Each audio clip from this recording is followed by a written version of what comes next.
But you never heard snoring. My grandmother was bad, but you know who was the worst snorer in the family? My daddy. Daddy would get to snoring up a storm. You'd be trying to watch TV, and there'd be an exciting thing coming on. Columbo would be about ready to reveal his most important piece of evidence, and suddenly Daddy would throw back his head and say, "Shut up, Daddy! Go to bed! Go to bed!" He said, "I ain't sleeping." "What is your Daddy? You're snoring." He said, "I ain't. I just lying here against the wall like this." Sure enough, a couple minutes later, I would say, "Daddy, come on now." But you know what the worst part was? He would do that in public. He'd do it on the bus. People be looking at me like I had a hog looking for rutting time with me. The worst place Daddy would snore was in church. Oh, man, you want to talk about being mortified? There's Reverend Felcher saying, "And the blessed child of Jesus with the baby blood, and Mary Magdalene came and said unto him..." Everybody look at my dad and say, "Daddy, Daddy, Daddy." And the bad thing is when you woke him up, he'd go, he'd give you a bunch of some bonus snorts. And so I'd have to be careful waking him up, And that's why I didn't want to go to church with him. But he'd say, "Son, you don't want to worship God with your own daddy." I'd say, "Daddy, you snore in the church. What do you mean worship God? You ain't worship nobody. You sitting there sleeping. God could come and go. Do a miracle right there on the middle of your eyes, and you wouldn't notice it because you're asleep." He said, "All right, boy, I got a technique. Don't worry, I won't fall asleep on Sunday."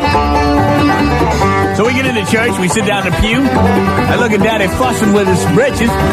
Daddy pulls out this long length of 50-pound test monofilament fishing line, coming right out of his pants over the top of his belt buckle.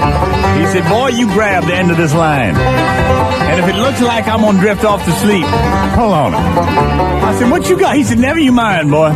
You just grab that." I said, "But Daddy, I don't want to hurt you." He said, "Boy, it's going to keep me awake. You do what you got to do." And sure enough, we sitting there, and I see Daddy's eyes start to close. So I yank that line a little bit, and his head lifts up. But then sure enough, his head starts to keel over again. So I yank that line again, his head snaps up. I said, "Oh, God, I'm going to be doing this throughout the whole sermon."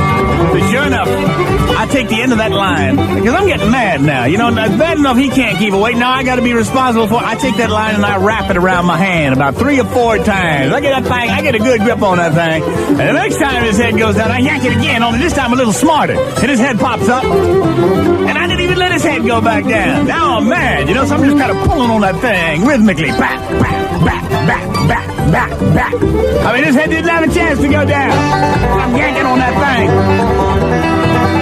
Well, imagine my shock and horror when the service ends, the recessional is played, the choir walks out, and it's just me and Daddy sitting there. I said, "Daddy, ain't you ready to leave?" He said, "Yeah, boy, but could you yank on that thing about 5 more times?" I said, "Daddy!"